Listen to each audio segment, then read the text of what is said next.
A merry afternoon, everyone. In the last episode of NOLITC Cares webinar, we talked about Your Story Isn't Over Yet, a suicide awareness and prevention talk. In this episode, we will learn the Japanese secret to a long and happy life. This is the 14th episode of NOLITC Cares webinar. This is a gender and development project of the Office of the Governor of the Province of Negros Occidental on the promotion of self-care and mental health in this time of pandemic in collaboration with TUPV Cares and Hearticulate Psychological Center. What is your reason to get up this morning? What is your waking up joy? These are questions that resonate with our NOLITC Cares episode this afternoon. IKIGAI, Finding Your Whys, is an interesting discussion that will cap our mental health advocacy this year. Let us delve into our IKIGAI and learn from our expert speaker how we can realize our purpose in life. They said that in order to find your personal why in life, you really have to take a shovel and dig deep down your conscious mind. And our speaker this afternoon will help us how to do it. Join our discussion this afternoon with our expert speaker from TUPV Cares and Hearticulate Psychological Center. We encourage you to listen, participate, and engage through your comments and reactions in our Facebook page and YouTube channel.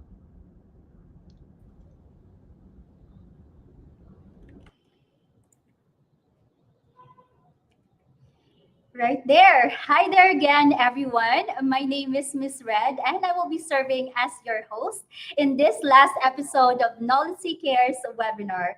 This is again the 14th episode, and we invite you to discover what is your reason of being in this bright and insightful webinar. A merry welcome to all of our friends over at Facebook and YouTube live stream. Hi there. We hope that you are in a good condition and excited to join us in this webinar. But before we begin, just a few house rules that we would like to share to ensure that we have a smooth flow of the conduct of this episode. Firstly, we would like to invite you to fill out the online evaluation or the online attendance that we will be sharing on your screen right there. You can scan the QR code or you can copy the link or click the link that will be shared in the comment section of this live stream. The link to the online attendance form is again pinned in the comment section. If you have any questions about the topic, the easiest way to let us know is to post in our online open forum form, which can be found in the description box or in the comment section below. Alternatively, you may also place your insights and your feedback in the comment section. Please feel free to comment your insights and engage in there as well. The moderator will bring them up towards the end of this webinar. Please do not hesitate to engage and interact by using our virtual reactions, or you can leave a comment at any time. Why don't we try that one right now? Can you tell us how excited you are by posting your greetings and your shout out in the comment section? You will also be receiving a certificate for attending this webinar online. You only need to accomplish the online evaluation of this webinar. Again, that can be found in the comment section, or you may scan the QR code that is flashed on your screen. Last but not the least, we would like to encourage you to invite your peers, your friends, and loved ones to join us in this learning session. We hope that you are catching up with me with some of our opening reminders. If you have not seen our previous posts yet, you can always check out our social media accounts. Please follow us on Facebook and subscribe to our YouTube channel. Thank you very much for all of your kind greetings and a shout out. Please keep those comments coming, and we will be acknowledging you towards the end of this webinar or in the duration of this webinar. It is said that there are three grand essentials in this life to have a happy and fulfilling life. And it is something to do, something or someone to love, and something to hope for. To guide us in this awakening session, of our reason for being, we have invited an expert to help guide our thoughts in the process of this self reflection. Ladies and gentlemen, it is such a great honor and my joy to introduce to you our special guest speaker for this afternoon's webinar. Our expert speaker is a registered psychometrician and she's working as a guidance counselor by profession. She is also the president of JCI Negros Occidental chapter. As the founder of Blooming Life Possibilities, she focuses on helping people thrive through transitions. And without further ado, let us welcome to our virtual platform the very gorgeous and ever generous with her insights and knowledge. Let us give a virtual round of applause to Dr. Donalyn Guerrero Lastima. Good afternoon, everyone. Maayong hapon. Magandang araw po sa inyong lahat, wherever you are. Whether you are in the province of Negros Occidental or outside the province, I hope you are well. I hope you are very okay. And if not okay, it's okay. So I'm happy to be part of this session, the last learning session that we will have for this year with NOLITC. So I'm very glad to be part of this activity. So thank you also, Doc Tina, Miss Red, Ma'am Sally, and the rest of the A team of NOLITC for having me.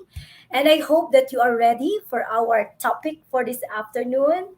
Medyo nagaglow na ang mga backgrounds ng aton nga mga partners because of course, we all know that Christmas is fast approaching and it's also one big celebration, no? Celebration of life, not only of of the blessings that we have received from God. But this afternoon, the topic assigned to me is all about finding your whys. No, kadamo, A, B, C, D, E, F, G, until why? Why? Why are you here? No, what is the reason of my being? Why am I doing the things that I'm doing? So we are going to understand the reasons or the whys in our lives by understanding the concept of ikigai. This is such a very interesting concept, and we will learn more about this and how we could be able to apply the learnings from this session into our lives. So I hope you're all excited.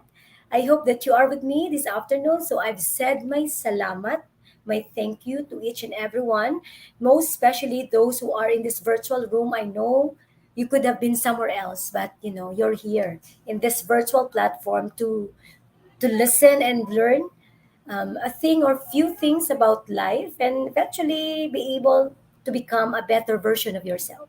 So you are in the right place, in the right time. Yeah. Date with Doc Donna. So simple lang ating discussion this afternoon. No? This is our topic outline. We are going to understand now what is ikigai.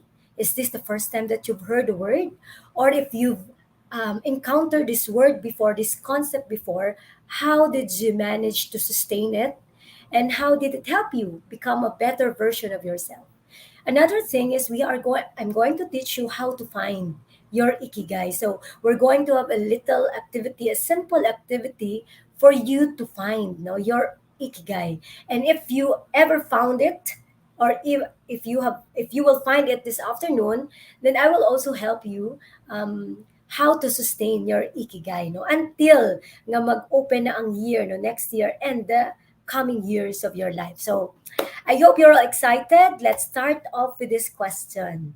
I have here as a code for Slido. I want you to type or engage in this question or in this link, and I want to know kung kanino ka, para kanino ka bumabangon. Okay? So you can also go to your slido.com, then you just type the code and you can just answer one response, para kanino ka bumabangon. Okay? So I'll just wait for your response and I'm also going to check ano ayhan ang mga reason. Why are you waking up every morning and what's the reason? Ano kaya?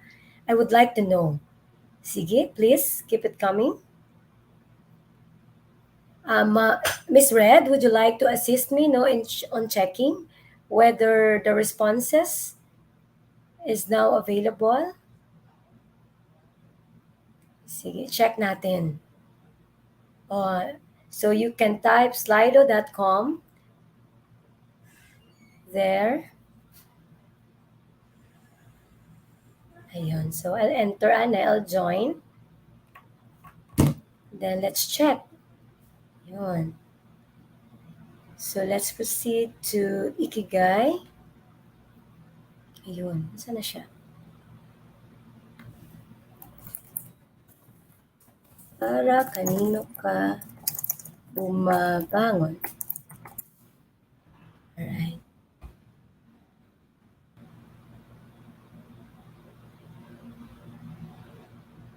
So I'll just wait for a few seconds for your responses.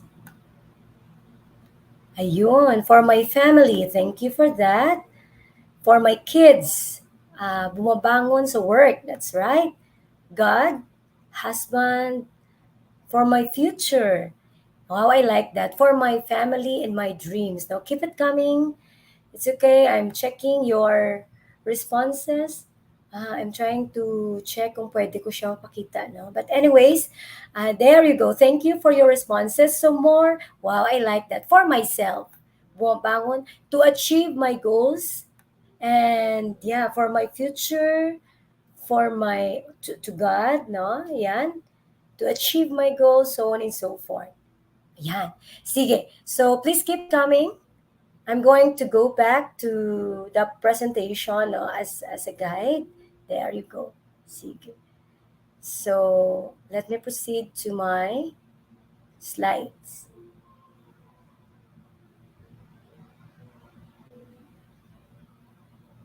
So all your responses, those actually, reflects of your reasons why you are waking up every day and do the things that you want to do. So basically, the reasons that you presented, like bumabangon ako para sa aking sarili, bumabangon ako para sa aking family, bumabangon ako para sa aking mga pangarap, my dreams, and bumabangon ako para to serve God, no, and everything. Basically, these are the reasons that you've mentioned a while ago. No. And those are all well, when we try to look at those responses, those are all valid and important reasons. Why is that? I would like to quote, no, a Japanese proverb that says there, only staying active will make you want to live 100 years. If I'm going to ask you, well, not so hypothetical question, because there's a possibility that you can live 100 years. But if you're given a chance, no, to live 100 years, so what kind of life that would that be? Okay. So, but this proverb would remind us that when we are active, not only physically active, but also mentally, psychologically, emotionally active, no, that could be a contributory factor, no, to our number of years, no, the time of our stay in this life. So we're going. So the question is, paano ka para kanino ka bumabangon, would somehow reflect, no, all the reasons why you are, doing the things that you do. But I would like to add on to your reflection on this golden circle, popularized by Simon Sinek. And Sinek, actually, this circle, this golden circle, is in the context of value proposition, no. But I will get this idea and try to reflect, no, on the context of well-being. Like when we look at our life, when we look into our lives, what are the reasons or what are the things that keep us, that reminds us to do the things that we do? Ano ang mga bagay nga to? So for example, you said your family, your studies, no, your goal in life. And the next question that you're going to answer is how.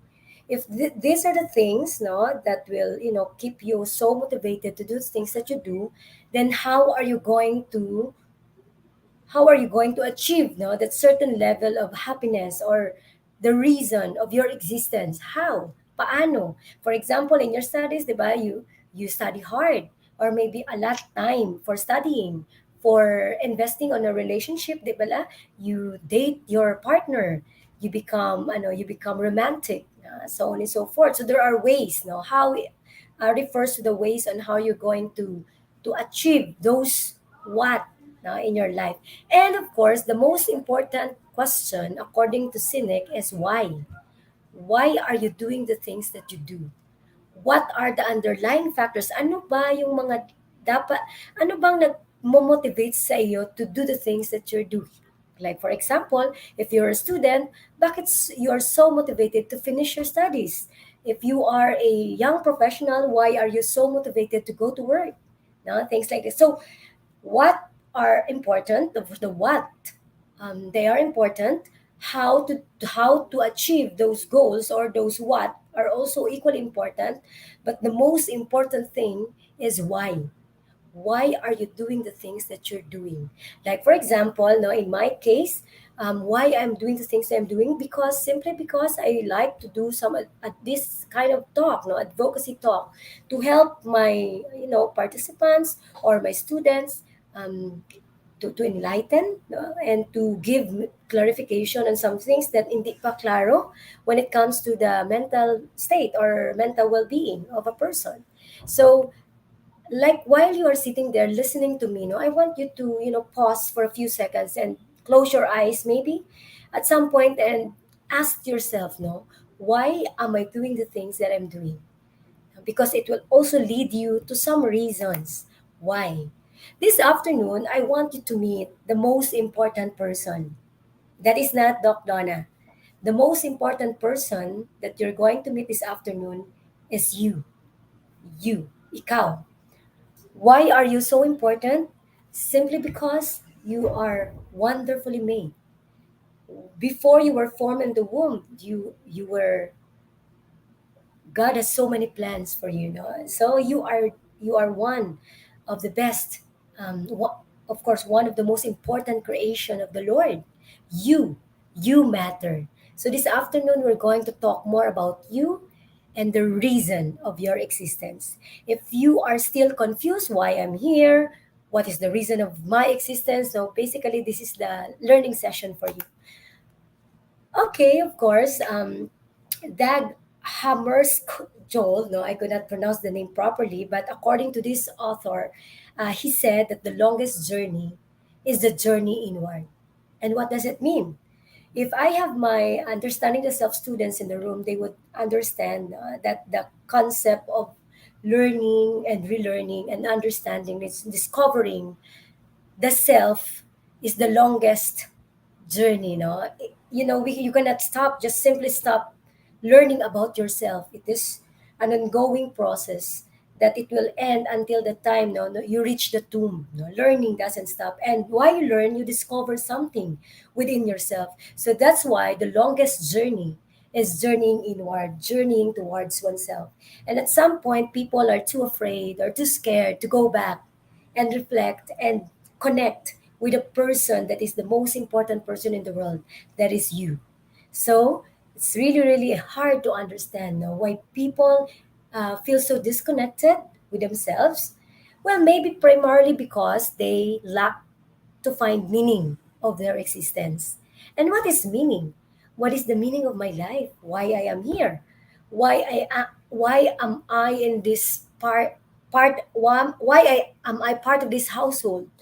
Um, why is it that I am in this group of people? Things like that. So now, have you ever asked yourself, no, finding meaning? No, what is the meaning of my life? So you can also use the chat box. I'm sorry I could not read your response, but kindly use the chat box if you would want to answer, no, the questions that I'm posting.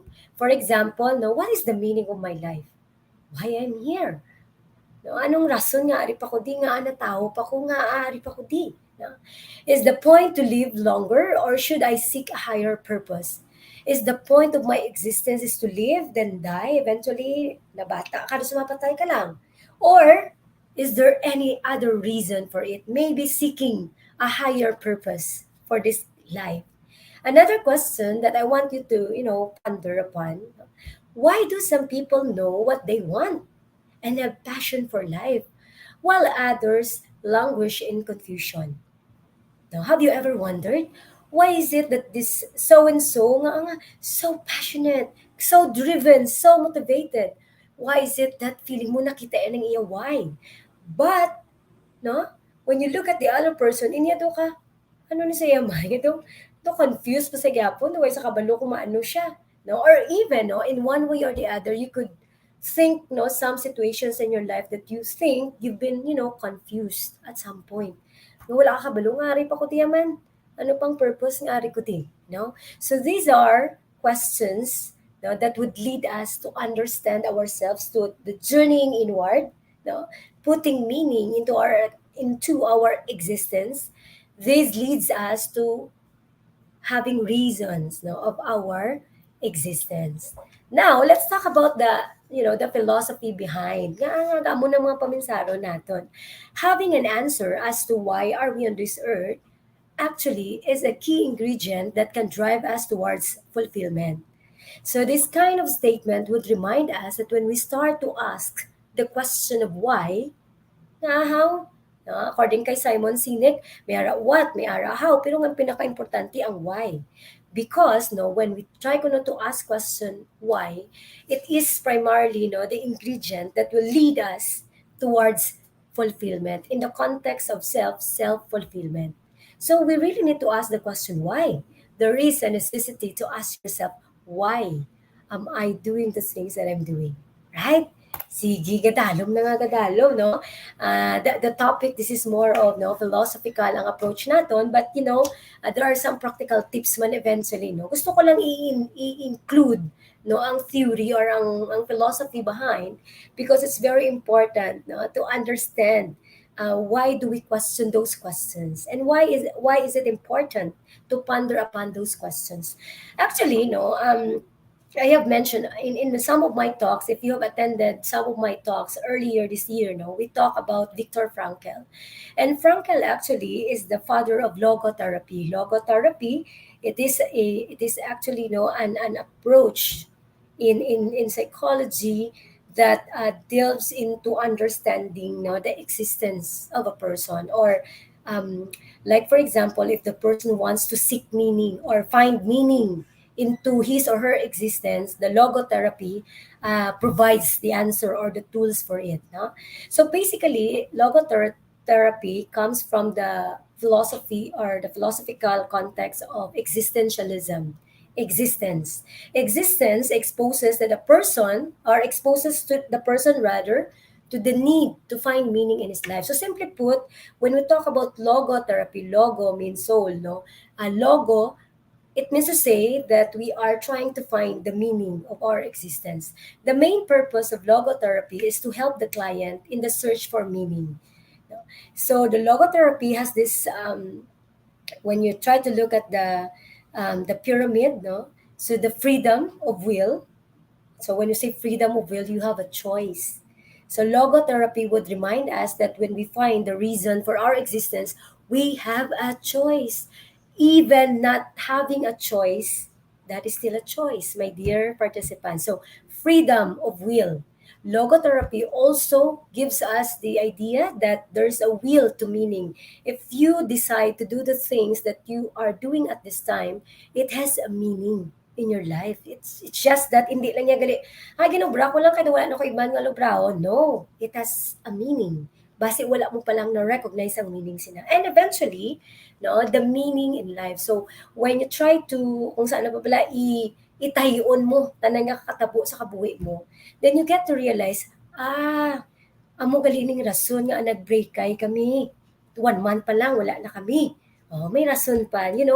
When one door closes, there's also another door of opportunity that will open for you. So logotherapy actually yun. It speaks about meaning, searching of meaning or searching for meaning in our lives. So basically actually Frankl was a psychologist during the time of the Holocaust.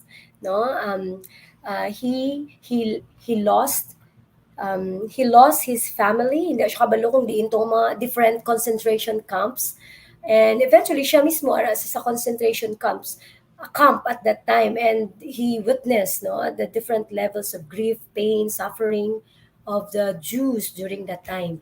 And Frankel, dito yato na ubra ang iya concept of logotherapy, no? That's why it's very important, no? The concept of logotherapy is important because it stood true panjapon sa ato nga time. Hindi man sa time nga mo to, nga sitwasyon, but grief is a universal feeling, no? Sadness, loneliness, pain, no? Universal emotions na sila nga ga-affect sa aton, even different na ang timeline naton. Okay, so that's why ang concept ni logotherapy is still very appealing, in the field of psychology, especially in understanding, the concept of meaning of one's life.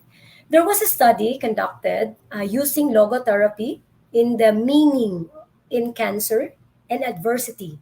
So basically, this kind of study, it was conducted to people, who suffered from cancer and the adversity that they're facing. So paano nila ginapangita ang ilang reason for existence despite nga may amo na sila nga nabatsyag. You see, so when you try to look at the diagram, no, you could see, no, that there's who am I after diagnosis, no? There's new identity, no? After the diagnosis, nakabalo ko nga may cancer ko, tisin-on ako, no? So it develops new identity, the body, the mind, and the spirit. Then the next ladder or the next phase is responsibility to self and others. According to this study, after the person or the cancer survivor or the person who has a cancer discovered, may ara siya gali, ano the son? So next gali ginapaminsan nila nga, anong responsibility ko sa akong self kag sa iban? Kag paano ko ma-confront ang akon nga mga limitations having this kind of cancer. Eventually, experiences with others, nature and arts, creativity. So basically, after thinking that I have responsibility for myself and others, so they tend to experience life with others. They also see another coping, creativity. It could be through nature, it could be through arts. Beautiful. Then, of course, the esteem, the part of the esteem part is the creating legacy or maybe life project. So that's the persons who are persons rather suffering from cancer or after they've discovered that they've been diagnosed with cancer, they can also create a legacy of life project. Like they would want to do things, that would also impart change to other people. Like for example, in JCI Bacolod, we were asked as incoming president of JCI Bacolod, we were asked to attend we are asked to attend induction of our fellow presidents. So one induction I have attended last week, it was JCI Iloilo's induction, and we were so touched. No, because one part of the program was pass the hat for kids with cancer, and those kids who also talk about they were given a chance to talk about their experiences, having cancer. And what is so beautiful in while listening to their messages, what is so beautiful that the three of them would want to create a world, or maybe in one way or the other, if they would leave the world, they would want to create a project na makatouch or makahelp man sa iban. So that's what it means when it's creating a legacy of life project. And of course, meaning in life, and attitude in suffering. So eventually, if the person who is suffering, in this case, suffering from cancer, they would find meaning in life. And eventually, the attitude in suffering, cancer is a very painful, to have cancer. When you look at those people who are surviving, because of cancer, they would really share stories like how they suffered so much. So they put meaning into their life, and basically, it creates self transcendence, that life, that the life that they're living at this point has a meaning, and they would want to live their life every day, and give meaning to that life that was given to them. So beautiful. So in this context, in the context of our discussion, in finding the reason, finding the whys, logotherapy could really, give us enlightenment, when it comes to giving meaning, right? So Frankel would always remind us, I've mentioned Frankel, the history, nga anong ginhalina ni Frankel kag why is it nga very passionate sa no when it comes to logotherapy after witnessing kung ano to kasakit ka painful no nga mga experiences na nakita niya. According to Frankel, if there is meaning in life at all, then there must be meaning in suffering. Many of us would not want to suffer. Sometimes we take suffering into a negative context, di ba la? When we don't want to suffer. Sino gusto mag-suffer? How? Sino gusto masakitan? Sino gusto mag-feel some pain? Definitely hindi. Kita gusto sina. But I want you to understand, as a human being, suffering is part of life. Suffering is, it's embedded sa aton nga life, not for you to suffer, but for you to experience something that will give meaning into your life. No, like Frankel no said, if there's meaning in your existence, if there's meaning in your life, then there must be meaning in suffering, right? Because, well, of course, no, life isn't just a coincidence. According to Suri, everything's happened or everything's for a purpose. Happiness follows throughout finding your ikigai. No? Dili ko na i-inject si ikigai. No? When we want to find the meaning of our lives, to understand the concept of logotherapy, finding meaning.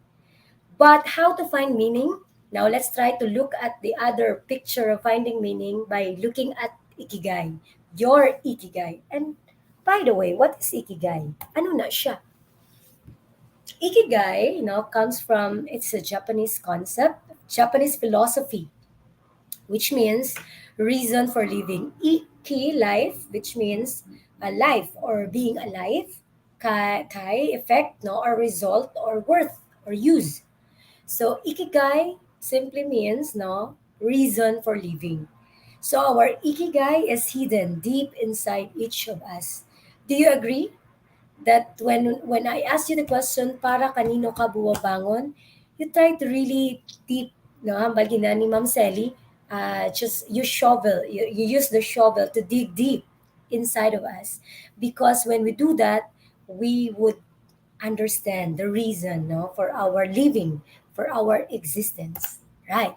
So well ikigai actually is a philosophy I've mentioned no? In the book of Garcia and Morales, entitled Ikigai, the Japanese secret to a long and happy life, it simply states there that there's a secret kuno to a happy and long life, and that is the ikigai, which has been the philosophy of Okinawans, of people no, in the south of Japan.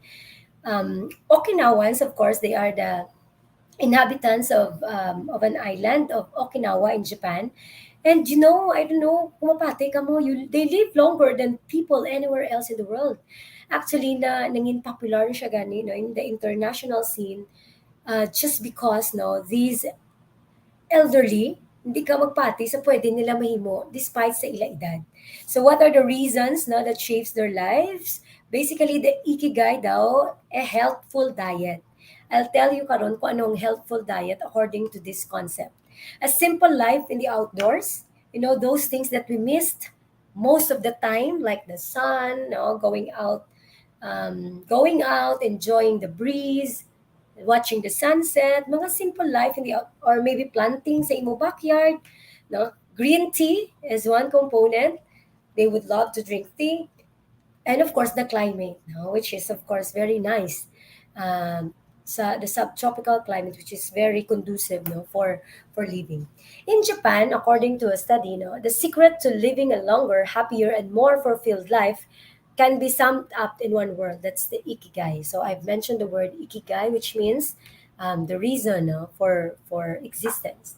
This ideology or context now dates to the Heian period, no, but only in the past decade that it had gained attention from millions around the world.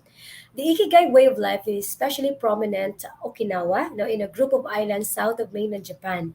It has also been nicknamed the land of immortals because it has among the longest lifespans and highest rates of centenarians in the world. So, ano na sila, no? Like, for example, anong inobra nila, no? Try to imagine. For 101 years old fisherman, it was catching fish for family 3 times a week. Simple as that. That's his ikigai. Yeah. For a 102-year-old woman, it was holding her tiny great granddaughter, which she said like leaping into heaven. And for a 102-old karate master, it was teaching martial arts, no, doing the things that you love to do. No, it generally makes you having the flow, no, sang imo nga ginaubra. You see? So this is the concept of ikigai in the lives of Okinawans. No? So like trying to reflect sa aton, wow, 101. Diri sa Pilipinas, 101, nag-ano na. Oo, tapos nakuha ang iya nga 100 years nga 100,000 no from the ang iya nga anong tawag na naton sa DSSD no nga support for reaching 100 years no. But dito sa Okinawa baw ang 101 no, naga-fishing pa, 102 nagabantay sa iya apo, 102 years old naga-teach karate. And when you try to get hold of the book and you read the book, no, in that book it also states they value birthdays. Basta may birthday gani sa community, amo kinang pinaka-importante nga celebration no, sa ila. And most of them, despite sa ila edad, no, they're very active, no. Ang iban ga-bike, ang iban nagapananom, and the like. Okay? Now, I know you're curious to know, no, ako what is my ikigai? Hindi man ko Okinawans, no, but how do I start finding my ikigai? No, maybe that's one thing na ginapamangkot ninyo sa inyoself. So this afternoon, I'm going to teach you the basic steps no, on how to find your inner ikigai. Are you all ready? Yes? Sige. First question. While sitting there, I want you to reflect no, and answer. Maybe you would want to type your response. Kung sa Facebook page, sa Facebook, sa buong live, no, just type your response.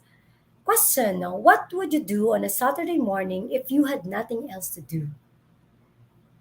Maybe Ma'am Red, maybe Miss Red, would you like to assist me? Maybe may mga sabat na nada sila, no? First question, anong himuon mo sa isa ka Sabado kung wala ka may na-schedule nga himuon? Para sa self mo, ano na? Hi, Doc Donna. Good afternoon. Hello, Miss Red. Good afternoon. That's really an interesting question. Somebody here answered she does biking. Biking, right? Yeah, biking. Nice I naman. believe this is from Doc Tina. Oh, start biking. But Doc Tina, do you have your bike ready na? Ang bike? Yes. Do Yes. you? Wow, Yes. how She's unusual. always ready.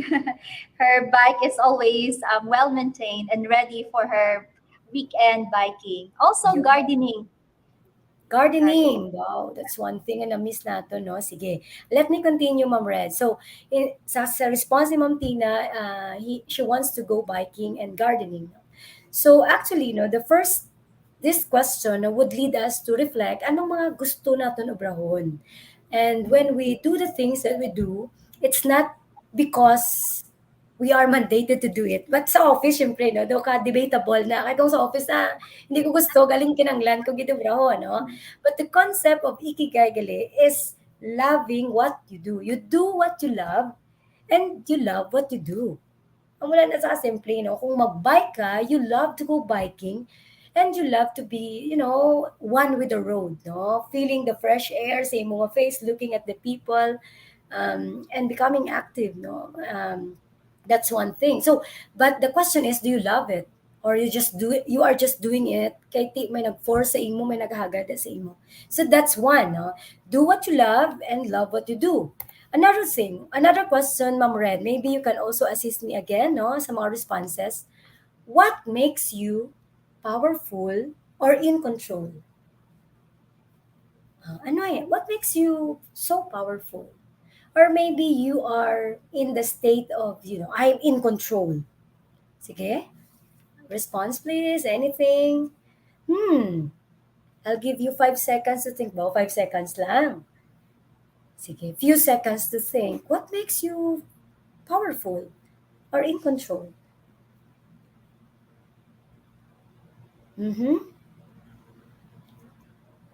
May nag-response na. Mabalik ko to I'll go sa aton nga Facebook page. I just want to check man whether There's Doc response Donna. here. Yes, Miss Red. There's an answer. There's a response here from our audience on Facebook.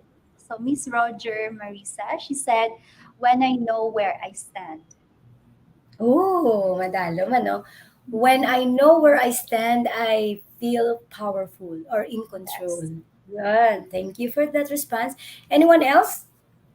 Earlier in your first question, Miss Evelyn answered biking, and Rayalyn also answered gardening in the first Oh, question. common. Common sa Sabat Kagina. That's good. Wow. Biking. Though I think tuwa man ako brahon ko mo kung wala ako brahon sa isa ka Sabado. Yes. Biking. One with nature. You're also Thank a you. biker, Doc Donna. Yes, I do. No, I do ride my bike. Kaya galing wala pa ko time. Muna. Namin hindi nga mga opportunity for us to think. What are the things that we want to do kung may tiyempo kita? Correct. Sige. Thank you. Another answer for question number 2, what makes you powerful? Miss Mhm. Evelyn here answered, patience makes me powerful. That's very true, no? Sometimes we really need to muster the courage to be patient, no? That's Especially true. when you are in an environment, no, that's no so stressful or maybe grabbing demand.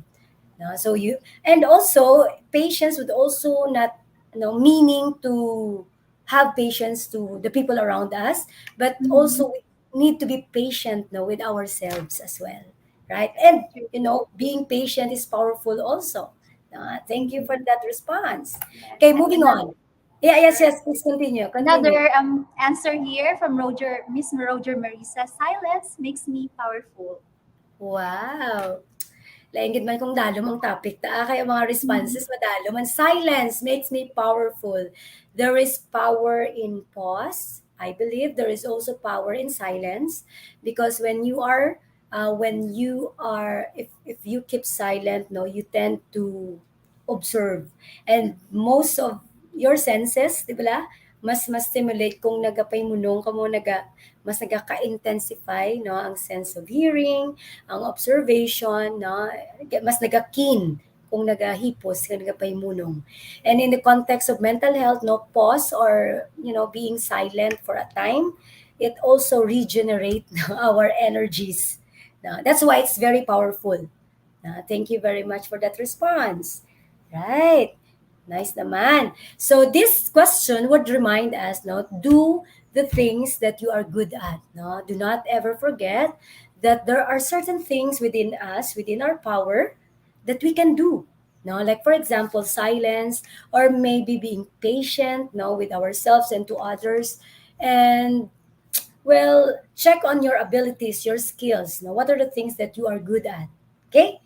The third question. Well, basically, before the third questions, artists know how important it is to protect their space, control their environment, and be free of distractions. This is the concept. This is the concept of flow. Under Ikigai, flow is very important. Focus, concentration. They're very important. The third question: what are the things affecting the world? Sige, be. I am interested to know your response.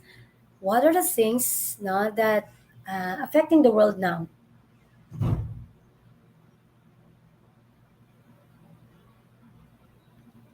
Yes?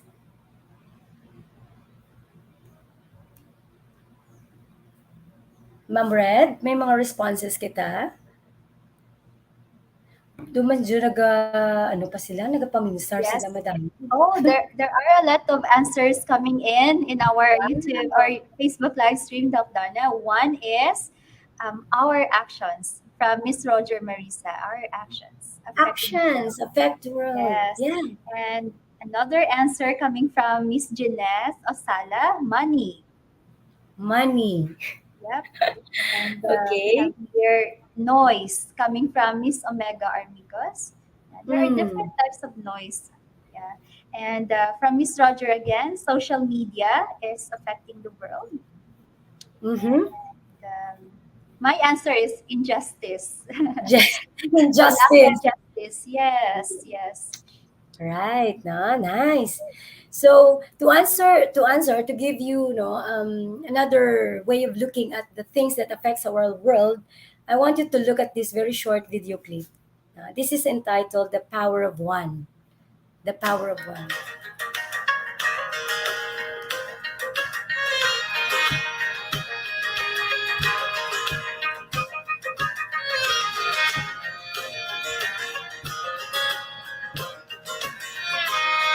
One person refused to sit on the back of the bus.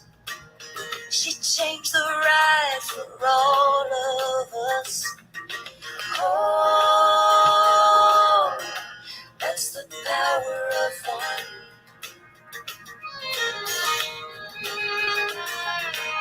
Her diary found a light in the dark.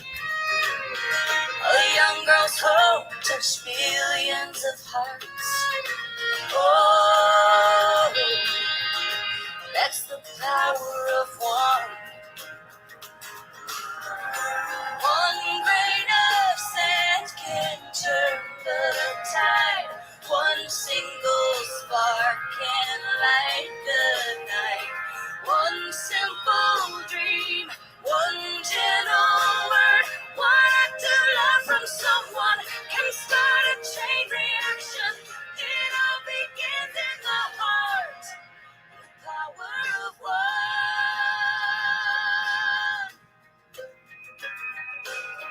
While the others threw stones, he didn't judge. He moved the world with the strength of his love. Oh, that's the power of one. One grain of sand can turn the tide. One single spark can light the night. One simple dream, one gentle word, one act of love from someone can start a chain reaction. It all begins in the heart and the power of one.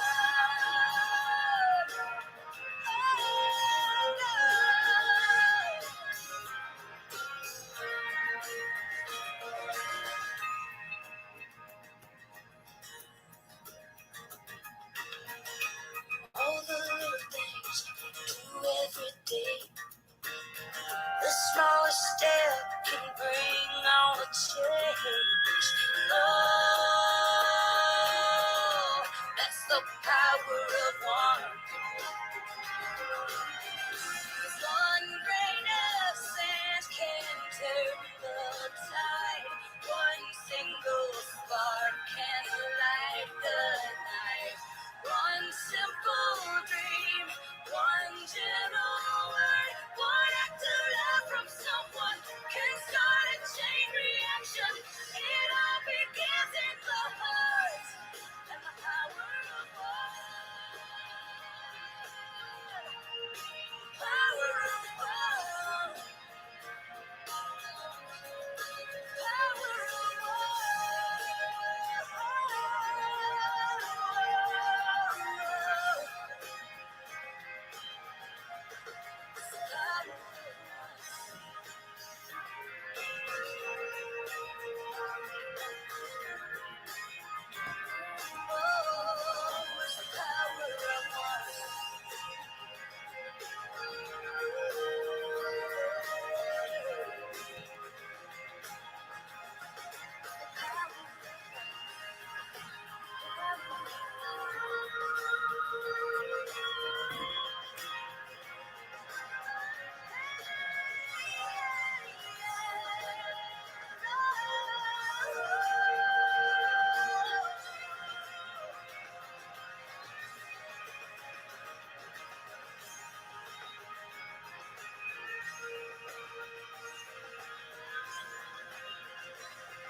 All right. So the question is, how about you? What are you going to do for the world?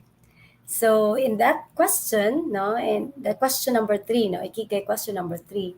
So this is a reminder for all of us, no, do something for the world because this is the only world that we have, And eventually, when we do something good, positive for the world, we're not only doing it for ourselves, but we are doing it for the next generation to come. Okay, do something for the world. For example, no, like in JCI Bacolod, no, in the things that we do, we believe, no, that service to humanity is the best work of life. So we impart ourselves, no, to the community. Just like Miss Red, no, they have this project, no, notebook for the kids, no, the ng ano gani, the AMLIC, no? And it's, things like this, organizations like JCI, like Rotary, no, Lions, in the like, no, it's best, no, to to to be with them, no, align, no, with their vision to help the community, no, because after all, no, this is the world that we are having is the only one left for us and nothing else now. So the last ikigai question for you is, what services you may offer that others may be willing to pay? Sige be, I want you all to answer this question. What services you may offer that others may be willing to pay? Miss Red, please assist me. We will wait for your response. Yeah, sure, Dr. Donna. So we'll wait for the responses of our audience. Oh, while waiting for their response, Miss Red, how about you? What services you may offer that others may be willing to pay? Yes. Yeah, I thought about it. Probably because I can do hosting. So yeah, having that kind of skills and what we can, talents that we can share, that's something we can also monetize, right? Yeah, all right. That's good. Subong pa na time we can use, no, by when we engage ourselves in technology, di ba, we can use Yeah. this, different virtual platforms, no, to gain when we offer our services. How about ang aton mga participants? Ano ila yung mga Sure. services na pwede mo offer? We have an answer coming from our Facebook live stream. Miss Roger Marisa said, article writing. That's a Oh, really unique gift, a unique talent. that's very true. Kag in demand na, no, especially online. They Yeah, would want to have content editor. No, amo na. that's true. And Okay. that really pays well if you know how to write. Yes, that's true. Ano pa gid? Ang iban pa ya, ano ay Han? Aside from writing, thank you for that response. Okay.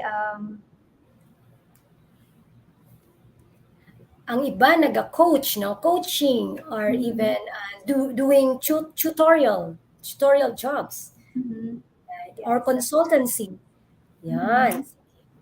Let me proceed, no, while they were waiting for the response, bala. So the last concept or the last thing that we also need to remember, we have to understand that there are things that we can do that can sustain us, like financially. So there are, okay lang, may volunteer, di ba? I've mentioned about JCI, I've been very vocal about it. That's a volunteer work. That's okay. It gives you a different kind of joy when you help others as well.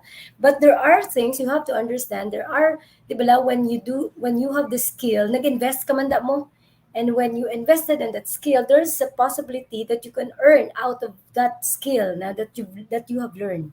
So it's important to think when you do something, you have that something can also sustain you. No, kay kabudlay man, no. You have to look at your passion and passion that pays. No. Skills are cheap, but passion is priceless. So what are your passion? What are the things that not only you are so passionate about, but can also sustain you, no, financially. No, that's also very important to understand. Okay, now what is the purpose rather of those questions? Four questions.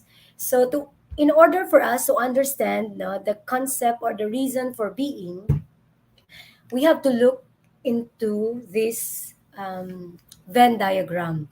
So you see, I've asked you question, for example, what you love. What you love comprises your passion and your mission. No? What does it mean? Passion and mission. Something that delight, no, and fullness, for example. Pero wala the wealth. Di kay passion, kag mission mo. No, you are so passionate in doing that, and you look at it as a mission, no, to do the things that you would want to do. And the next question is what you are good at. No, baliktad di sa my left side ko. No, what are you're good at? So you look into your passion and your profession. So the question for you there, or the thing that you're going to look into is that the satisfaction, are you happy? Or the feeling of uselessness? Or maybe do wala man ni sige lang ko ni obra do wala man ni gyapon impact sa ako, no? Naging kapoy lang ko, do na deplete lang ko. So that is something for you to, reflect and think about. And let's move on to the next, no? What you can be paid for, your profession and your vocation. So when we say profession, it is a, mga batay profession ginskulahan mo gidya, no, nagbayad ka sa school para makuha mo ning ini nga course, no, para maka-proceed ka sa certain profession nga gusto mo. Ang vocation naman, it could be ginskulahan mo man, pero sa profession may bayad, no. But silingon, when you are a professional in that certain field, it is expected that you will get paid because of that profession. That's your expertise. Sa vocation naman, although included na ang profession ang natunan mo, but vocation sometimes do not require payment because you think that what you're doing is part of your vocation. Okay? Lastly, no, the power of one, no, we have to look at what the world needs. So it talks about your mission and your vocation naman. So what does it mean when we look into mission and vocation? There's excitement and complacency, no? But sense of uncertainty because you'll never know, no, kung ano ning matabo, but you're just doing the things that you think is best for the community, for the society, for the world. No? Like for example, maski na-feel ka do ka uncertain, ako lang ni isa, do wala man sa may nakabatsyag sini nga kind of concern for the world. But when you look around you, there are also like-minded people like you, no, who also see that. Basta mo lang sila na meet. So this is actually, the concept of ikigai. So the reason for being. So again, you have to know what you love, know what you're good at, what you can be paid for, and what the world needs. And that comprises, no, your passion, your mission, your profession, your vocation that leads to your reason for being. Okay? Sige. Moving on. Now, why is it important to understand your reason, your purpose, no, of existence? Why is it important? Equally important to your well-being. Japanese psychologist Ms. Michiko Kumano in 2017 has said that ikigai is a state of well-being that arises from devotion to activities one enjoys, which also brings a sense of fulfillment. So when you love what you do and do what you love, no, basically it gives you or brings you a sense of fulfillment. Okay, so at this point, I don't know if we still have time, Miss Red, do we still have time? This is more of an activity, no? This one, gusto ko ma-activity kita. Participants, you are encouraged to have a bond paper lang. Bond paper. Let's try this very short activity lang to find your ikigai. Okay? So everyone, I am encouraging you to have a paper, a piece of paper. Then you may fold the paper. Pwede ka i-fold. And in that 4 parts of the paper, it could be a notebook or a paper. You can write there, on the first quadrant, what do you love? That's the first one. There's a lower part, what are you good at? And during a quadrant, what can you get paid or what can get you paid? And lastly, what does the world need? Sige. I'll give you a few minutes to do that. And a notebook or a blank paper, will do. You just look at the instruction here. So you just draw a horizontal line or create 4 sections that represent 4 circles in the Ikigai discussion. So write down the headers. What do you love? What are you good at? What can you get paid for? And what does the world need? And the last part, no, fill in the sections. Okay. So I will give you um, 2 minutes to do it. No? 2 minutes, Guru will do a. Miss Red, pwede ta ka pa music, anay, sang aton Christmas music, kagina. No. While they're doing while I'm giving them time to think of the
Okay, 1 minute more.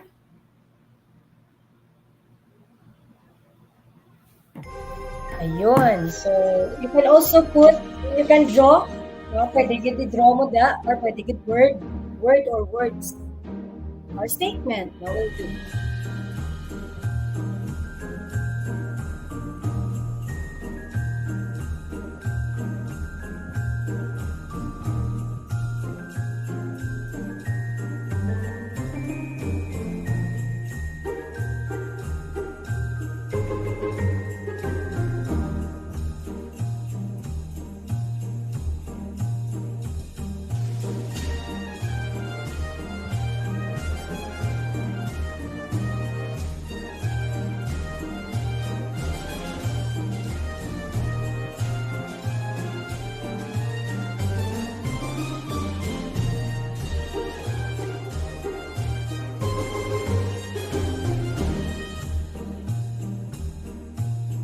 All right, I think some of our participants are ready.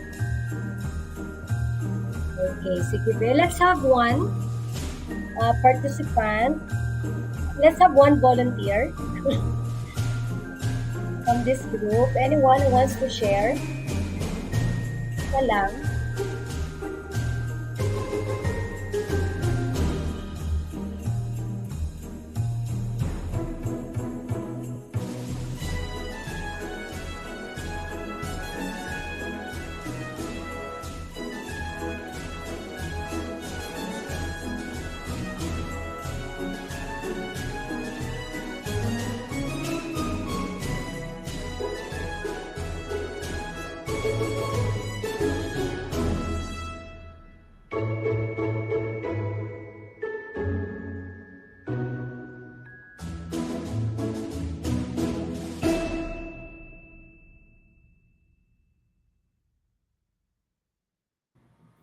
All right, so I think some of the participants are done. So let's try to check Anebe kung sino ang gusto mag-share. Mas kaysa lang gid, no, from our participants.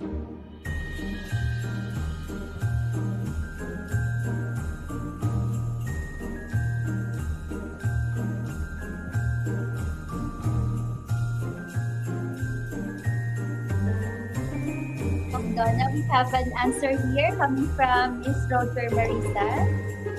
So for the first question, what does she love or what do you love? She answered to love to commune with nature. So that's what she loves. For question number 2, what are you good at? She responded, socializing. Number 3, what can you get paid for? Data entry and customer service. So she must be our call center agent. And number 4, what does the world need? She believes it's peace. Wow. What I can see is some more responses niya, no? This Roger Marisa is also a peace-loving, no, person, and he ni siya or she, no? Na-confuse ko sa Roger kag sa Marisa. Sa Sige. Marisa, yeah. Sige. But anyway, no, what I can see is based sa more response, ang ikigai mo gid is more into being with others, and you do Mhm. self-care, no, being with nature as well. Na, Yeah. Mhm. I can yon. agree. And we Janet. have another answer here coming from Miss Jeanette Osalia. So for Mm-hmm. her first answer, number one, for the first question, what do you love? She answered to teach. And what are you good at? She answered, good at listening to others. It's really nice. And for the third question, what can I get paid for? Her response is educate learners. And lastly, what does the world need for her? Is well educated and a great leader. Wow, Mm, aligned ang mga ikigai niya, no? It's more on teaching, loving, no, the students. And mhm, of course, when kung natawan mo ang iyang mhm, view sa world, it's more likely producing yeah, well-educated and great leader, which basically comes from sa iya influence man. Being a mhm, teacher, I would like to believe, no, teacher ni si Ma'am mhm, Jeanette. mhm. So that's your reason. Ito yung mga sagot kung para kanino ka bumabangon. I think it's more on, no, sa education. Right. So thank you for those responses. Gusto ko man i-share, no, all of those responses coming from different pagid nga mga participants, but I think we're all good. Thank you for that. So ang wala yan naka-share, I want you to look into those responses and try to look for the common or the alignment, no, of the things that you love. Is it aligned with the things that you're good at? Ang mga skills mo kaka-practice bala dira sa mga things nga namian mo moon, kakabayran ka dira bala, no? That can it sustain you? And of course, is it aligned, no, with your view or perception of what you can do for the world? Right, so that is something. Okay, moving on, we are now in the last part, no, of our presentation. These are the very practical tips na nga, tips for us, no? 10 rules of Ikigai. So I want you to focus on this and try to, while I'm discussing, check on yourselves. Do I do that? Or maybe wala ko pa ng obra, but maybe I can try it, no? If you want to practice, no, the philosophy of Ikigai, no, to answer the reason of your existence or the reason of your being. All right, number one, stay active and don't retire. What does it mean? So, staying active would also refer to physical activities such as biking, maybe doing planting, uh, walking, ano pa, yoga, ano, mga meditations activities. And as much as possible, don't retire. What does it mean? Dok, paano nga don't retire? Kaya may age of retirement, man tagani, no? But when it comes to the reason of your being, there's no retirement in there. Like for example, if you would want to become an educator, kag kung mag-retire ka na iya kapoy na tudlo, you can still be an educator even outside, no, the four walls of the classroom. You can be an educator in the community, in the church. That's what we mean when we say don't retire. Because the things that we love doing doesn't, I think, no, I think you will also agree with me when I say wala na yung retirement, especially sa mga bagay nga gusto mo gidemoon. Just like, no, in the Okinawans, no, wala sila retirement, no, because they just simply do the things that gives them meaning. Second, leave urgency behind and adopt a slower pace of life. I think to some of us here, this could be a challenge, especially if you work in an environment that requires output. No, yung mga call centers kita diri. So output. Kamusta na ang sales or whatnot, no? Kamusta ng reports but this is also a reminder to each one of us. At some point, we really need to consciously pause, leave urgency behind, and adopt a slower pace of life. This is what Ikigai wants us to teach. Um, Take it slow. Sometimes, no, sometimes we feel guilty if we do nothing, 'di ba? we feel unproductive. But when we try to realize being not active or just pausing, is that still part of your mental health. No? Pausing is necessary. So, paano ka hindi mangin ano ka bala, mangin you are a slave no of your time and responsibility. Of course, practice proper time management na so that you can adapt to a slower pace of life. Kape-kape, no, lakat-lakat. Um, sa Japan, may ara sila sa isa ka university nga may ginatawag sa sorry, I forgot the term, but puro na sila mga trees wherein ang mga estudyante nila kung ma-stress out bala, ma-walk lang na sa mga trees, no, sa canopy, sa mga trees para mas maka-pause ka, makapaminsaliwan. So this is a reminder to each one of us, no, if your life is like a race, sometimes it pays, no, to pause and stop for a while. Okay? Next, number 3, only eat until you are 80% full. This is from the book of IKIGAI, no, ng having a long life daw, is to eat full, 80% full. In Okinawans, they would eat if they will feel nga medyo busog, no? Kasi may ata na kind of feeling, no? Mag-eat na nga daw medyo nakabatsyag na daw medyo busog, not totally full. So they stop. Or medyo hindi gid tamaan ka pabusog. Pero sa aton, di ba la, sa Philippine culture, yan eh, pag gusto makaon, may mga pamahaw, panyaga, pamahaw sa hapon, panyapon, so midnight snacks. Ano na yung culture ta. Pero Ikigai would like us to remind us rather, only eat until you are 80% full. Medyo busog, not very busog. Fourth, surround yourself with good friends. So look around you. If you are in the workplace, look around you. Who are the people around you? Are they your people? No? Are they good friends to you?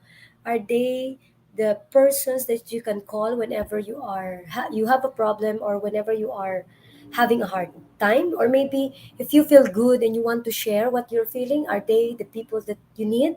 So it's good to check on that, because surrounding yourself with good friends is also one reason, no, to sustain your ikigai. Number 5, well, exercises. No, exercise is a good way, no, to shape up. No, get in shape through daily gentle exercises. No, sometimes 15 minutes will do. 15 minutes of physical exercises will do. And yeah, that's one important thing. That's why it's good to hear from you. May gusto magbike, may gusto magpananom, may gusto mag-jogging, no? Get in shape, no? Daily. Another thing, the sixth, smile more and acknowledge people around you. At some point, we are too focused on the negative things or the negative circumstance, and we tend to forget. We tend to forget to be grateful and to smile to the people and acknowledge the help, simple help, big or small man datod, no, of the people around us. So this is a gentle reminder to all of us. Smile man da bi kamo, abi hindi ta kamo makita sa inyo nga mga video, but I want you to smile for yourself, no? And acknowledge yourself and the people around you. Okay? Number 7, reconnect with nature. So when you have this opportunity to reconnect with nature, please do so.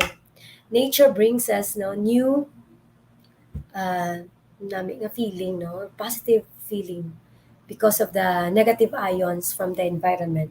Ang breeze, no, sa baybay, sa bukid man ang hangin, no, it's so therapeutic. So reconnecting with nature is also very important. You know, in Japan, di bala, makita mo na sa ilang sa mga documentary, no, I've never been to Japan, but I really appreciate their culture by the documentary video documentary that I'm seeing, and the books that I'm reading about them. No, they're very particular, no, with reconnecting with nature. Okay. 8, give thanks to everything that brightens your day and makes you feel alive. I want you to use the chat box to thank the person that you would like to thank for this afternoon. Okay, say thank you, name the person, or maybe the code of the person, code name, basi mahuya ka na, mabasahan niya. And tell that person, thank you for brightening up my day. Yon. So give thanks. So Actually, kung if you have a grateful heart, you'll never, you wala ka sang, you'll think more of the things that's been present or ara lang, because you are grateful. But if you don't, practice gratefulness, malain ang shift ang focus mo will be shifted into negative things or the things that's lacking. Di kung things nga nadula or wala, wala ay wait mahimo dira. And YOLO, you only live once. So live in the moment. So wherever you are, you savor every moment. No? It's a, always reminding my participants to be here. If you are virtually present, although wala ka di physically, but be here, no? Engage in conversation, lived in the moment, especially if it's a positive moment. No? Enjoy the moment. And lastly, this is a reminder to sustain your ikigai, follow your passion. There is a passion inside you, a unique talent that gives meaning to your days and drives you to share the best of yourself until the very end. If you are so passionate with the things that you do, hay do hindi ka mahubsan sang idea, di ka mahubsan sang no. And if you don't know what your ikigai is yet, as Viktor Frankl says, your mission is to discover it. Kung wala mo pa naintindihan, subok anong ikigai mo, it's okay. No? It's not every day that you find something nga makapabangon sa imo. No, I get that. Some people or some of you may say, I'm so sad, I feel so depressed, I don't feel like going out of bed, I don't want to work, things like that. I understand. But I want you to look into yourself, reflect, what are the things that sparks joy into your life? And you may start from there. Do small things, because those small things matter, especially in developing your ikigai and maintaining a positive outlook in life and, of course, your well being. Okay, so I hope that this learning session would become very helpful to all of you while you are welcoming or you manifest the good things that will happen to you in 2023. It's never too late to start anew. If if 2022 is not the best year for you, then hope that 2023 will also bring you best things in life. And when we look at the best, remember the best starts with you. No, you cannot expect that the best will come until you decide those best will come to you. So the power of choice, as Frankel would remind us, the logotherapy, the meaning of our life. And may also this season will bring you more time to reflect about the meaning of your existence, now the reason why you're here, your purpose, what are the things that you're good at, and most especially, what are the things that you can do for the world. So with that, thank you very much. I don't know how to dance, but let this stickman dance for me. This is my thank you dance. Now let's see. Thank you very much. I feel so honored and humbled to be part of this year-long activity. Thank you for entrusting this topic to me and to Doc Anna as well. So this has been your resource person, your passionate speaker, Donalyn Guerrero Lastima. No, and you can message me or find me in this email or in this number as well. So I'll turn over the floor to Miss Red. Thank you very much. Thank you so much, Doc Donna, for your very kind insights. So let us not miss the chance to appreciate the insights shared by Doc Donna to us by giving a virtual reaction. Let us give her a virtual clap, virtual heart, or a virtual hug reaction. And let us know what you think about this webinar by posting your thoughts in the comments section. And if you have any insights as well, you might want to share that with us. We will deepen our understanding on the topic. We shall have our open forum. So stay on the live stream, please, for our open forum. For our audience who are joining with us virtually, you may join in the discussion by posting your questions through the open forum form link, which we have provided, or post your insights again in the comment section of this live stream. You may also want to continue making a shout out. The last question that was shared by Doc Donna, you may also take it from there.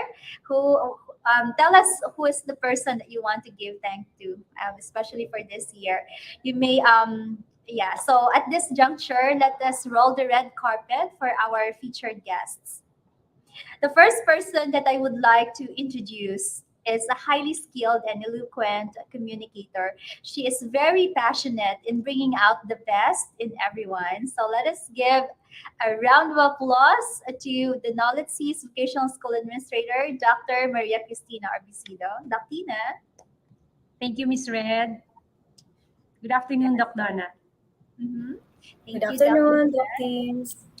And the next guest that I would like to introduce is an expert speaker who is able to talk about her ideas and emotions in a way that other people understand. In short, she's very articulate as well with her emotions. So let us give a glad hand to the very talented and cheerful Miss Sally Carman Trio.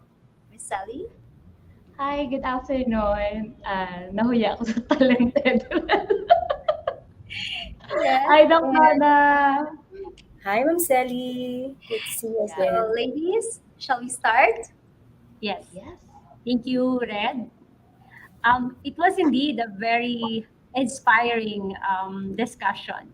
And the good thing about this last part of our webinar, Doc Donna, is that this will cap our campaign for mental health advocacy. And I was really amazed by the discussion, and also the point of preparing our plans for next year, right? So it really coincides with some of our students doing their New Year's resolution, perhaps, right? So let me start off our open forum with question number one. So we have here the first question: how is Ikigai related to health and longevity? Oh, this question actually I've answered this no sa ato nga presentation, but yeah, I would like to answer it also. Ikigai actually is a philosophy used by not only used but also experienced by Japanese people, the Okinawans, and it is directly proportional or correlated to health and longevity by the age pa lang nila, no, more than 100 plus na sila, yeah, but still, no, because of their ikigai, no, they managed to stay that long, not only sa edad, but they have a very meaningful life. No? As mentioned, kay ginaganit na kon when they celebrate birthday, it's one of the best moments, mostly sa community. And when they celebrate, maski hindi pag-imbita ron ng isa ka member sa community, tanan na attend kaganda na because gusto nila gani ma-emphasize that your life is a blessing, no, not only to the family but to the community. No? So yeah, ikigai is really related to health and longevity. Now, in the context ng Philippine culture naman naton, so how will Ikigai will help you maintain, no, or like live long or longer than expected, no? Siyempre, lain niya aton mindset as Pinoy. But basing sa concepts ng Ikigai, it's more of the thinking mo, sa thinking process natin. So if we practice being grateful, 80% eating, no? 80% ng gali, hindi dapat magpabusog, gid. And mindful of staying active and not retiring, no, things like that. Most likely, they are contributory to our, health, good health. And good health also, syempre, kung nami mo nga health, maapektuhan man ang edad mo, madugang ang edad mo. So, yan. Yes, that's nice. And also your productivity, right? If you have good health. Yeah. So let's proceed to the next question, Doc Donna. What to do when you found yourself stuck in a situation that is far from what you wanted to be? Wow. Medyo. Before ko nasabton, I would like to say good afternoon to my elementary teacher. Right now, she's the values education, so I don't know, correct me if I'm wrong, my supervisor, no, of Kabankalan. Ma'am Angela Malala, thank you for being here. Ma'am Angela, thank you. We're going to show Ma'am Angela's comment. Grade 6 teacher ko na si Ma'am. Oh, nakakatawa naman. So Stuck. proud. in a situation, most of my clients would really say, I don't know where to start. I can't get out. I feel so trapped or stuck. And it's normal to acknowledge that at some point of our lives, we are stuck. But how to get out is simply you have to decide. Your choice. Oh yeah, it's more of a choice. Remember the logotherapy? Frankel would remind us we have the freedom, the meaning to or will to meaning. The choice lies in our hands. In the experience of Frankel, actually, remember ara siya sa concentration camp. Ang choice mo lang gid is to whether wala na ano pa bi, dason ikaw na naway kakabalo kung saan ka na mapatay. So same, so context, wala ka kabalo nga stuck ka, when are you going to get out? Then you have to decide. Even in the face of death, you can decide to be brave or not to be brave in facing death. So same man sa context ang ginambal mo, kung stuck ko, then I think it's best that you need to decide when are you going to stay stuck in that situation. And I am reminding you, you have the power that only lies in your hand, lies in your thinking, when to stop, when to get out. Because definitely you can get out. Kung hindi ka get out, ask help. Ask help. Para mabuligan ka, paano ka makagwa dira. I totally agree because they're saying always that you always create your endings, right? So it's you who will really choose to end your story. So this is quite related to that question because sometimes you're in a dilemma because you were not trained to really prepare for decision making. So question number 3, how do we inculcate the concept of ikigai to kids? Because this will really help if they were trained as kids, then in the future they can decide well. Doc Don. No, that's very true, no? Kids nowadays, remember sa concept na to sa growth mindset, no? Dapat ma-start man sa mga kids. Same is with Ikigai, no? How do we help our kids understand the concept of Ikigai, no? Try to understand, being active, no? Engaging kids into physical activities, that's one. And when you try to engage kids in activities, not only physical activities, but the things that you would want them to develop as their passion. At some point, kids tend to jump from one interest to another because they lack passion. Because wala na nila na-learn, sang gamay pa sila. So, Ikigai would always remind us, diba, to follow your passion. And we can start looking at the kids, what are the things that they're so passionate about? Like, for example, if you see your kids, diba, Ma'am Sally, may girl ikaw. So, kung nakita mo, mahilig siya sa mga, namin siya guro doing drawing or sa mga pangbabae, or maybe fond of cooking, why don't you invest time on that, or maybe give them opportunity to develop that? Because in one way or the other, passion also leads to purpose, di ba? And when you know your purpose, eventually, sa uli, magdako na sila, dila mo na ma-realize, nga yala, I've been set by nanay or my tatay or my family to do things nga gusto ko or ari na lead na ko. So that's one, being active, na giving kids or teaching kids to find what they're, although kati bata pa, hindi pa na makita ang passion, pero makita mo na ang pattern sa mga gusto nila. Then you, as parents, you invest on that, and they will also learn to develop, to sustain it, until such time na magdako na sila and they get to realize that these things, are the things that they love to do, they are good at. They can, ganitong isa naton, they can it can sustain them, and they can do something for the world. Yeah, nice. And that also leads us to our next question. After finding their ikigai, how to enable the ikigai to flourish? Yon, sustaining. Kagina, you mentioned that we have 10 tips to ikigai, 10 tips to ikigai. So mostly, amo lang to, balik to by staying active, don't retire. Ma'am Teens, may retirement ba na kita sa ginaubra naton? I think if you are so passionate with the things that you do, there's no retirement in there mo. So like that. So so ma-flourish eventually. If you are passionate with the things that you do, eventually ma-flourish ka gid. And not only flourish, but you tend to be creative and innovative as well. No? Because ano pa gid ang gusto ko himuon, do hindi pa gid ko ni satisfied. pwede man. For example, let's take for instance ang ambit, no? Na ambit, that's good. Yeah, So, famous gamba brand. sila, 10 lang ka notebooks or maybe 50 lang.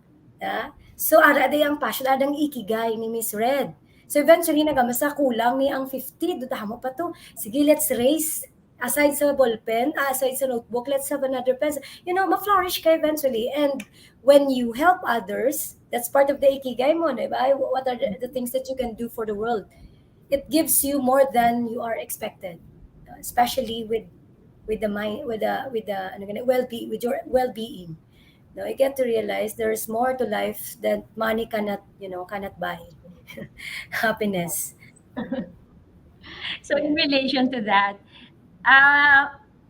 does ikigai changes through the years? Like for example, sa teenage years mo, this is your ikigai, and then isang nag-adult ka na. Or from your childhood, mabalik siya when you're a senior. Kung ano ang gusto mo gihimon. Mhm.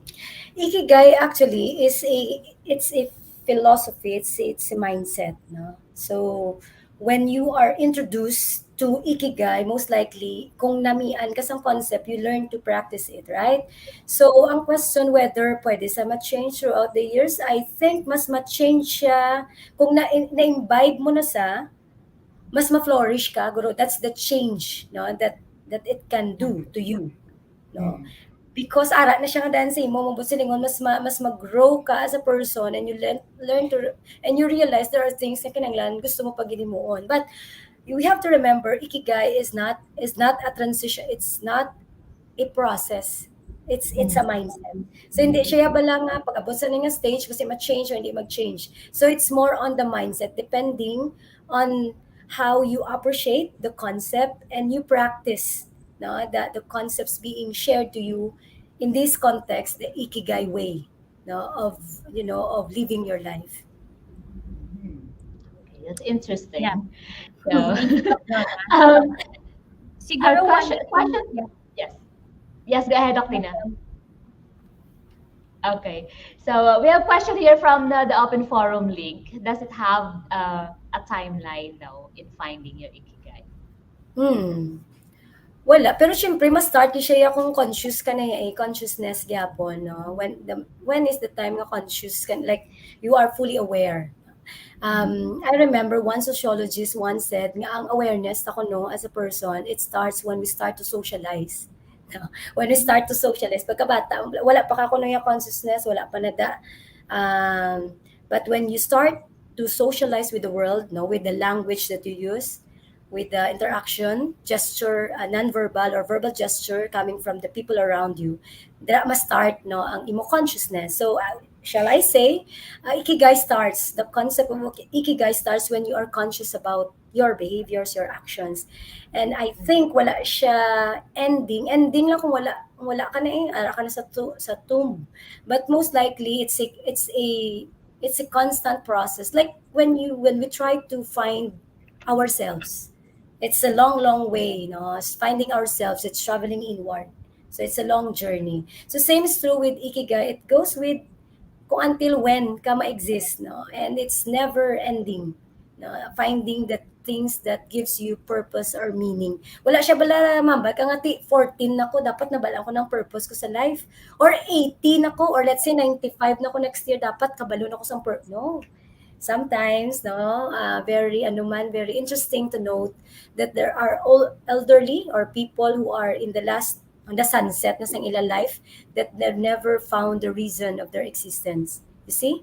And I hope we will not reach that point nga ara na ta sa sunset sang life tamambal pata nga anong purpose ang life ko man. So that's the meaning of this session, this learning session to all of us.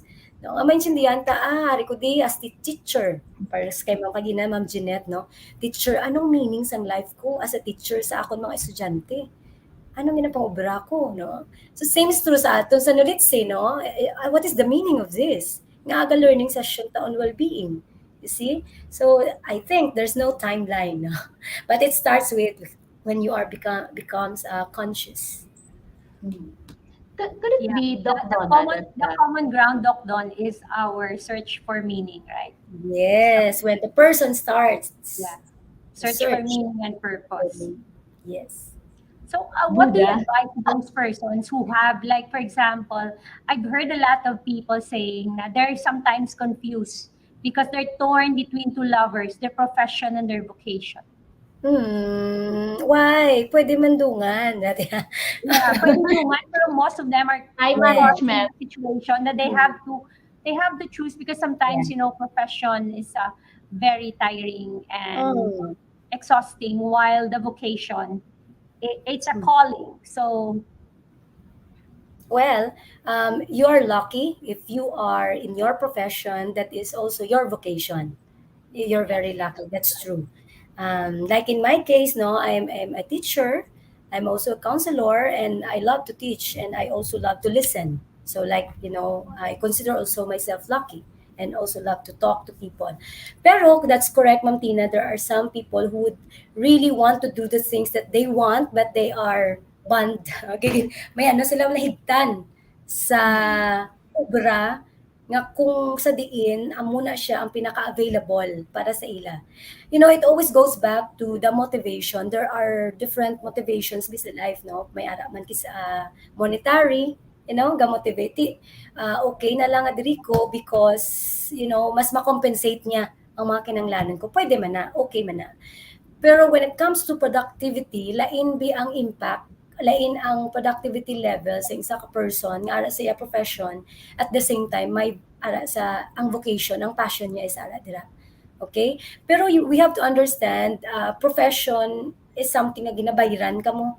But at some point, vocation such as volunteer works, these are the things that you do maski wala na bayad. So, ang pamangkot, pwede bala madungan? Yes, pwede gid. But depende gani sa gusto mo i-prioritize. Sa choice mo man gyapon eh. Pero posible gid siya, pwede mo gid kung sa let's say for example sa call center, I'm sure na kung gusto mo mag-help sa community, ang mga call centers may mga CSR man na mo, right? Yeah, they do. So baka gusto ko magwa, galing hindi ko kagwa kay tungod nga may duty ko. But come to think of it, kung may CSR sila, may corporate social responsibility sila, pwede ka naka-join. And it's official. 'Di ba? Pwede ka na i-allow ka na iya sa boss mo kay part niya sa company. So, it's more on looking into the possibility of diin ko pagit siya makita ang vocation ko. Pero hindi ka dapat ma-despair. Kung ara ka sa profession mo, ag naga-pay man so much sa imo, kailang na, no? Depende sa imo motivation gani, no? Pero kung gusto mo the other way around, it's not too late to start, you know? It's Correct. not too late to start. We, Hambal ni Jim Rohn gani sa linya, if you don't like where you are, move or move, no? You're not a tree. Hambal niya. Sige, move ka, gwa ka na. You're not a tree.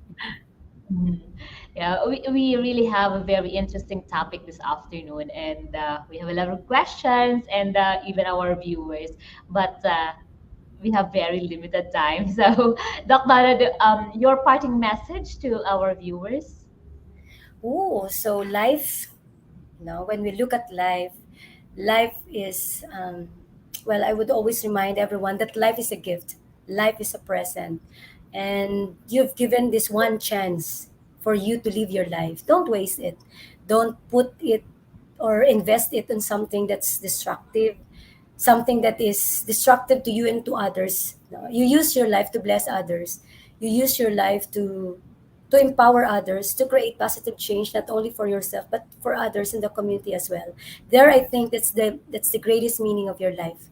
When you leave a legacy that you are worthy to be remembered, not only as a person that you are, but for the inspiration that you left behind, and for the meaning, no, for the your mere existence gives meaning also to the people around you. Okay, so basically, enjoy life. This is once in a lifetime. You die once, yes, that's true, but you also live once. So just enjoy your life, no, and find the purpose every single day. Thank you very much, everyone. thank you, Doc Donna, and say your Christmas greetings to all our viewers. Merry Christmas, everyone. Enjoy. Enjoy the holidays. I hope to Yes, see you all. Merry Christmas to all our viewers. And thank you for supporting NOLITC Cares for this year. And we'll be back with a bang comes 2023. Thank you very much. Thank Thank you. you. Thank you very much, Doc Donna, and of course to our very wonderful and lovely guests, Doc Tina and Miss Sally. Let us give them a virtual clap reaction. Also, allow me to thank our audience who are attending with us online. Special thanks to all of you who have made a shout out or dropped your greetings and participated as well in our questions earlier. Let us, at this juncture, let us give a virtual clap reaction and virtual reactions again to our expert, Doc Donna, and for the knowledge that she shared in this 14th episode of NOLITC Cares webinar. Allow us to express our profound appreciation to our expert speaker, Dr. Donalyn Lastima, the province of Negros Occidental and Negros Occidental Language and Information Technology Center presents this certificate of appreciation to Dr. Donalyn Lastima for sharing her valuable expertise and commendable knowledge extended as our resource speaker in the NOLITC Cares webinar, IKIGAI, Finding Your Whys. This 12th day of December 2022, virtually given through Facebook and YouTube live stream. Thank you again, Doc Donna. We have exciting lineup of speakers waiting ahead. So hope you join us again in another round of our NOLITC Cares webinar coming up next year. Catch our NOLITC Cares webinar that will be live streamed through our Facebook and YouTube channel. I also would like to emphasize how you can get a certificate for attending this webinar online. Please provide us your evaluation through the link provided in the description box below or in our comment section, or you may also scan a QR code that is flashed on your screen. Do this right after the webinar ends. Your email address should be typed in correctly. Please be careful with the spelling of your email address so it won't bounce back. The evaluation will be open only until 6 o'clock this evening. It is our fervent wish that you will discover your reason of being. We are very much grateful for the wonderful relationship we have forged this year, and we are looking forward to have more beautiful interactions with you for next year. Thank you again from the rest of us here at NOLITC. So there you have it, ladies and gentlemen. This concludes and this ends our NOLITC Cares webinar for this year. We hope to see you in the next year. Keep smiling and stay strong. Enjoy the holidays filled with love and laughter. NOLITC Inspire, NOLITC Cares, Avance, Negrense.